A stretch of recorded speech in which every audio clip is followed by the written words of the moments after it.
അല്ലാതെ പിന്നെ എത്രയോ ഏറിയൽ ഡിസ്റ്റൻസ് പിന്നിട്ട് ഒരു പുതിയ പ്രദേശത്ത് കോപ്റ്റർ ഇറക്കി 5 മിനിറ്റിനാൽ അത് കത്തിക്കുമെന്ന് പറഞ്ഞവൻ ആരായാലും ഞാൻ അവനെ തല്ലും ബോബി.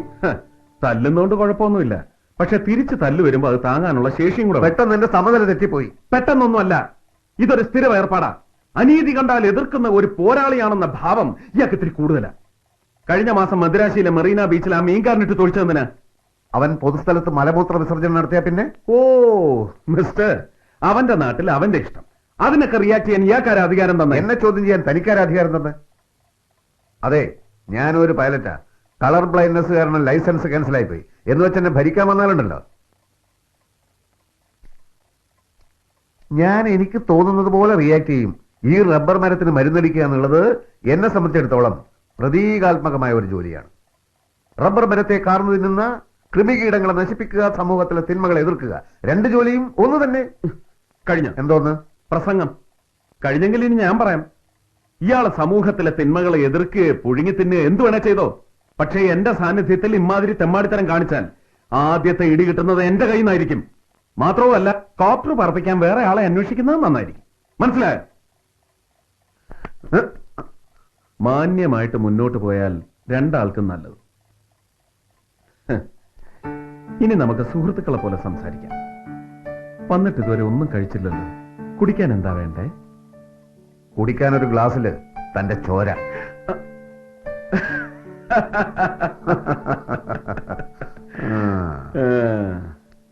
അകത്ത് കയറാൻ പറ്റത്തില്ല സാറേ. ഹെലികോപ്റ്ററിന്റെ എഞ്ചിനീയർ വെങ്കടി സാർ പറഞ്ഞിട്ട് വന്നിരിക്കുക.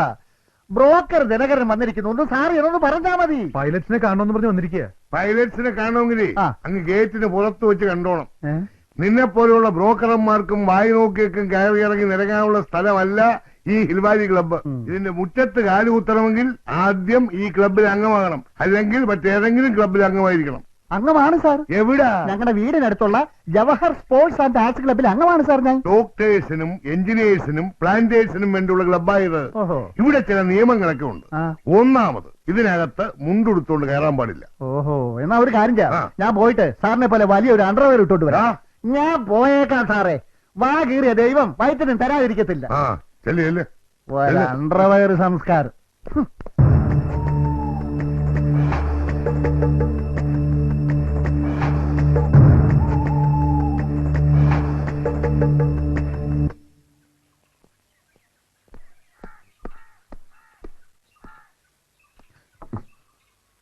12 മണിക്ക് മുമ്പ് എനിക്ക് ബാങ്കിലെത്തണം.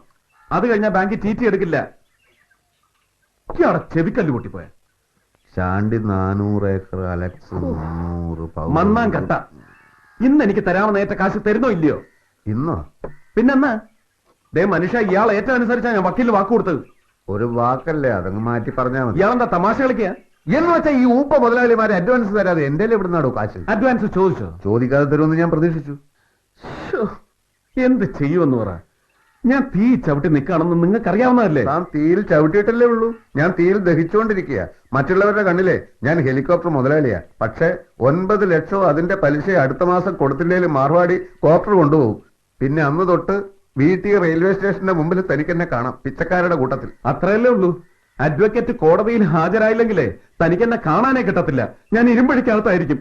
അഡ്വക്കേറ്റ് ഹാജരായാലും താനകത്താ. പറയുന്നത് കൊണ്ടൊന്നും വിചാരിക്കരുത്. താനൊരു കൊലപ്പുള്ളിയാണെന്ന് അറിഞ്ഞിട്ടും തന്നെ ഞാൻ ജോലിക്കെടുത്തു. ആ നന്ദി പോലും. എന്തിനു നന്ദി? എന്റെ ഗതികേടിന് പാതി ശമ്പളത്തിന് ഞാൻ ജോലിക്ക് വന്നു. എന്റെ സാഹചര്യം ഇയാൾ മുതലെടുക്കായിരുന്നില്ലേ? അതുമാത്രം പറയരുത്. ഹെലികോപ്റ്ററിന്റെ കടം തീർന്നാൽ ഉടനെ ഇന്ത്യയിലെ മറ്റേത് പൈലറ്റ് വാങ്ങിക്കുന്നതിൽ ശമ്പളം തനിക്ക് ഞാൻ തരും. കടം തീർന്നാലല്ലേ? അത് വിട്. ഞാനിപ്പോ എന്താ ചെയ്യേണ്ടത്? തുരിശടി തുടങ്ങി കഴിഞ്ഞിട്ട് കാശ് നമുക്ക് സംഘടിപ്പിക്കാം. അതേ നിവൃത്തിയുള്ളൂ.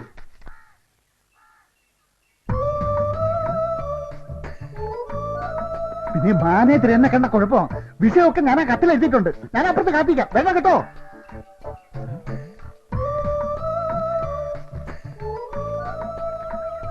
പൈലറ്റ് സാറന്മാരെ വെങ്കടി സാറ് നിങ്ങളെ കുറിച്ചെല്ലാം പറഞ്ഞു. എന്ത്? നല്ല കിളുന്ന് പെമ്പിള്ളേരുണ്ട്, താല്പര്യമുണ്ടെന്നറിയാം, ഉടൻ ബന്ധപ്പെടുക. ബ്രോക്കർ ദിനകരൻ. റബ്ബറിനേക്കാൾ വില കുറഞ്ഞു ഇവിടുത്തെ മനുഷ്യർക്ക്. അല്ല, ഈ വെങ്കിടി എന്താ നമ്മളെ കുറിച്ച് പറഞ്ഞിരിക്കുന്നത്? നമ്മൾ പെമ്പിള്ളേരെ തപ്പി നടക്കുന്നവരാണെന്നോ? വെങ്കിടി ഒരിക്കലും അങ്ങനെ പറയില്ല. ഇത് വായിച്ചില്ലേ മനുഷ്യ? വെങ്കിടി അങ്ങനെ പറഞ്ഞില്ലെങ്കിൽ പട്ടാപ്പകലൊരു ബ്രോക്കർ ഇങ്ങനൊരു കത്തെഴുതിയിടുവോ? ഓ, ഈ നാട് ഇത്രയും നശിച്ചു ഒന്നാണെന്ന് ഞാൻ തീരെ പ്രതീക്ഷിച്ചില്ല. ഇതങ്ങനെ വിട്ടാ പറ്റില്ല. ഓ, പാവ സ്ത്രീകൾ ചിലപ്പോ പട്ടിണി കാരണമായിരിക്കാം. എന്നാലും ബോബി, നമ്മൾ ഈ നാട് നന്നാക്കിയിട്ടേ ഇവിടുന്ന് പോകും. നമ്മള് വേണ്ട, നമ്മള് മാത്രം മതി. പക്ഷെ ഒരു കാര്യം, തുരിശടി കഴിഞ്ഞ് എന്റെ കണക്ക് തീർത്ത് എന്നെ പറഞ്ഞ് വിട്ടിട്ട് മതി നാട് നന്നാക്കൽ. അതല്ല അതിന് മുമ്പാണ് നന്നാക്കൽ പരിപാടിയെങ്കിൽ ഞാൻ ഇപ്പൊ തന്നെ വിടും. അതൊക്കെ നമുക്ക് പിന്നീട് സംസാരിക്കാൻ. ഞാൻ ആ തെണ്ടി ബ്രോക്കറെ ഒന്ന് കണ്ടിട്ട് വരാം. ദേ റോബി, ഞാൻ വോൺ ചെയ്യാണ്, വേണ്ട. ആവശ്യമില്ലാത്ത കാര്യത്തിൽ തലയിടണ്ട. ഇതിലൊക്കെ ഇടപെട്ടില്ലെങ്കിൽ പിന്നെ എന്തിനാണോ ഈ തല? എങ്കിൽ കൊണ്ട് ചെല്ല്.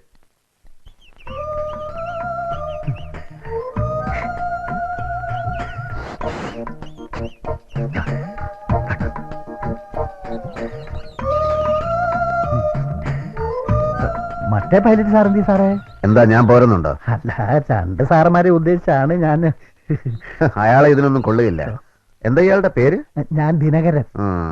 ഈ നാട്ടില് നിലയും വിലയുമുള്ള ഏക ബ്രോക്കറാ സാറേ ഞാൻ. തന്റെ കയ്യിൽ ഇപ്പൊ എത്ര പെമ്പിള്ളേരുണ്ട്? സാറിന് എത്ര പെമ്പിള്ളാരെ വേണം?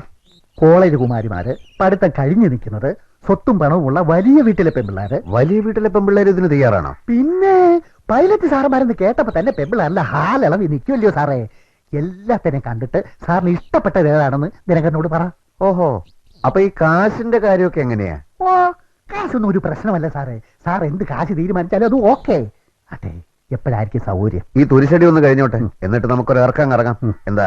എല്ലാം സാറിന്റെ ഇഷ്ടം. പക്ഷെ ഒരപേക്ഷ മാത്രമേ ഉള്ളൂ സാറേ. മറ്റ് ബ്രോക്കർമാർ വരുമ്പോ സാറ് സഹകരിക്കരുത്. ഒക്കെ പറ്റിപ്പാ ഇല്ല സാറേ. ഇല്ല ഇല്ല ഇല്ല. തന്നെയും തന്റെ പെമ്പിള്ളേരെയും കൈകാര്യം ചെയ്തിട്ട് മറ്റേത് കേസും ഞാൻ ഏറ്റെടുക്കൂ. അത് മതി സാർ, മതി. സുസിലിയേ, കെട്ടിയവന് കടം കയറിയപ്പം വിളിച്ചാ വിളിയും കേൾക്കാതായോ? എടി കട്ടൻ കാപ്പി ആയില്ലയോ? എടി എന്നാ അടുപ്പ് കത്തിച്ചില്ലയോ? വെള്ളം തിളച്ചില്ലയോ? കാപ്പിപ്പൊടി ഇല്ലയോ? പിന്നെ കൈ കുരുവാന്നോ ഇച്ചിരി കാപ്പി ഇടാൻ? ചൊറിയാൻ തോന്നുമ്പോ ചൊറിഞ്ഞില്ല പിന്നെ എന്നെ താടി ഒരു സുഖം. തൊണ്ട നനത്താൻ ഇച്ചിരി കാപ്പി ആടി. പഞ്ചാര തീർന്നു. ചൂടുവെള്ളത്തിൽ ഇച്ചിരി കാപ്പിപ്പൊടി രണ്ടെന്നുള്ള തുരിശിട്ട് തരാം, മതിയാ? അത് നിന്റെ അപ്പൻ വെടിക്കുഴി മാത്തന്റെ അണ്ണാക്കി കൊണ്ടുവച്ചോട്. അതിന് പാലാവരെ പോകണ്ടായോ? അതിന് എളുപ്പം നിങ്ങളുടെ അപ്പൻ കൊണ്ട് കൊടുക്കുന്നതാ.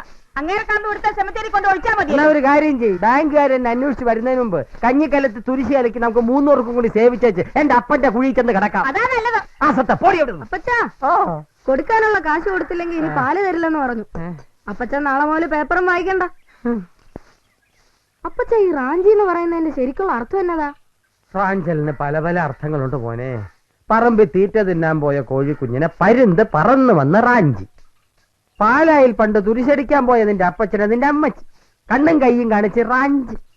പാങ്ങില്ലാതെ കാര്യം സാധിക്കാൻ സർക്കാർ ഓഫീസിൽ പോയവനെ ഉദ്യോഗസ്ഥന്മാര് പോക്കറ്റ് റാഞ്ചി. അതൊന്നും അല്ല അപ്പച്ച, വിമാനം റാഞ്ചി പേപ്പറിലുണ്ട്.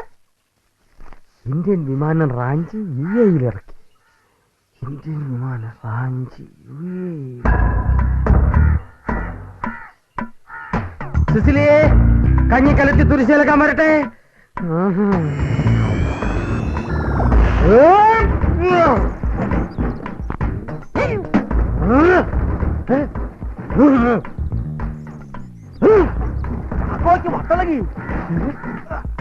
ആരും അനങ്ങിപ്പോരുത്.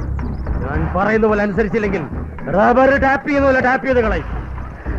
എല്ലാവരും ആയുധങ്ങൾ താഴെ ഇടുക. അതിന് ആരുടെ കയ്യിലും ആയുധങ്ങൾ ഇല്ലല്ലോ. ഇല്ലേ? ഇല്ലെങ്കിൽ വേണ്ട. എല്ലാവരും കൈകൾ ഉയർത്തി മുന്നോട്ട് വരട്ടെ. ഓടാനോ എതിർക്കാനോ ശ്രമിച്ചാൽ അതിന്റെ പ്രത്യാഘാതങ്ങൾ അതിരൂക്ഷമായി. അയ്യോ, ആരും ഓടൂല്ല. ഇത് ടാപ്പും കത്തിയാണ്, നല്ല മൂർച്ചയാണ്. സ്വല്പം മാറ്റി പിടിക്കണേ. അയ്യോ താക്കുചേട്ടാ, അവരൊന്നും ചെയ്യരുതേ. എല്ലാത്തിനെയും നുറുക്കിക്കളയും ഞാൻ. എടാ തുമ്മ ഓടല്ലേ, എന്റെ തല പോകും. എന്നാലും എന്റെ തല പോകില്ലല്ലോ. ഇനി ആരും ഓടരുത്. തോട്ട മത്സരമല്ല.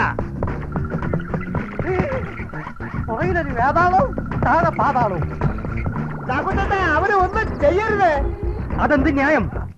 ഡിമാൻഡുകൾ അംഗീകരിക്കാതെ ബന്ദികളെ വിട്ടയക്കാനോ? സാധ്യമല്ല. എന്താ ഡിമാൻഡ്? അത് പറയാം. അതിനു മുമ്പ് ഹെലികോപ്റ്ററിലൂടെ വരുത്തിച്ച ബൂർഷ്വാ മുതലാളിമാരും അത് കൊണ്ടുവന്ന പൈലറ്റുമാരൂടെ വരട്ടെ. അവർ വരുമോ? വരും, വരുത്തി തരാം. അയ്യോ അയ്യോ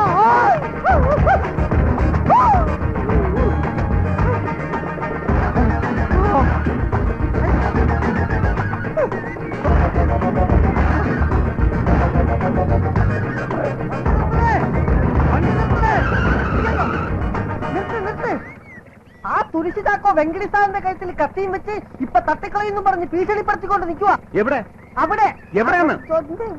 താൻ വണ്ടിയിലോട്ട് കയറി.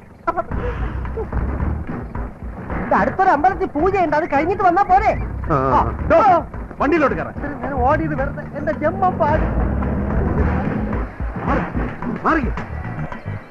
ചാക്കോ, അവരെ ഉപദ്രവിക്കരുത്, ഒരടി മുന്നോട്ട് വെക്കരുത്, തട്ടിക്കളയും ഞാൻ, കടും പട്ടി പറ്റും.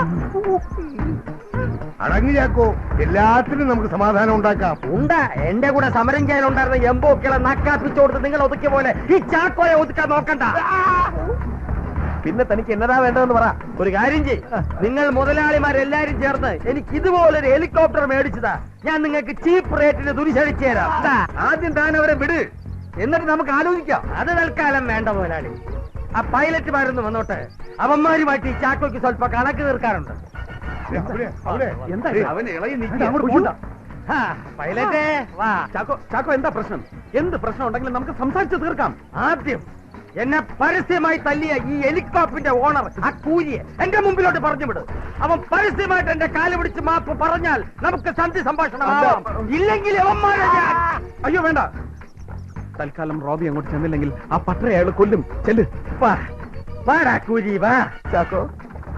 ചാക്കോട് ഞാനൊന്ന് ചാക്കോ തല്ലിയെങ്കിലും എനിക്കൊരു ദേഷ്യമില്ല. ചാക്കോ എന്റെ സ്വന്തം സഹോദരനെ പോലെ. ആണോ? എങ്കിൽ അടുത്ത് വാ സഹോദര, ഞാൻ നിന്നെ കെട്ടിപ്പിടിച്ചൊരു ഉമ്മ തരട്ടെ. നിനക്ക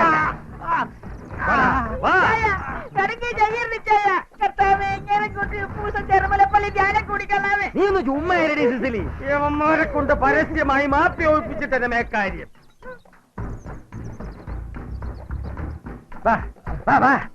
അല്ലയോ ജനസമൂഹമേ, ഞാൻ ഈ കൂലി കോപ്പനെ കൊണ്ട് ഹെലികോപ്റ്റർ മേളിലോട്ട് പറക്കും.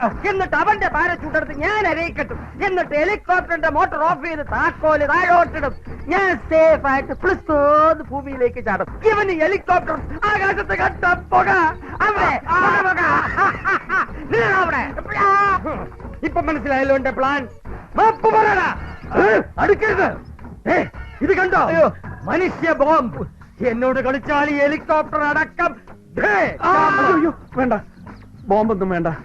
ഞങ്ങൾ അറിയാതെ ചെയ്തു പോയ തെറ്റുകൾക്ക് ഞാൻ മാപ്പി ചോദിക്കാം. കാല് പിടിച്ച് മാപ്പി ചോദിക്കണം. വേണം.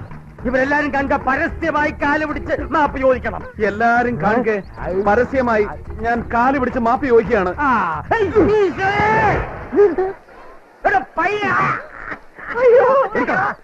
അദ്ദേഹത്തെ ഒന്നും ചെയ്യരുത്. തലയ്ക്ക് സ്ഥിരമില്ലാത്തയാളാ. ധ്യാനത്തിന് കൊണ്ടുക്കളാമേ. തലയ്ക്ക് സ്ഥിരമില്ലാത്ത നിന്റെ അപ്പോഴാണ് മനുഷ്യ എന്റെ അമ്മച്ചിയുടെ കമ്പിളി എടുത്തോണ്ട് വെളുപ്പിനെ കെട്ടിയ സ്ഥിതിയിലായിരുന്ന മനുഷ്യ.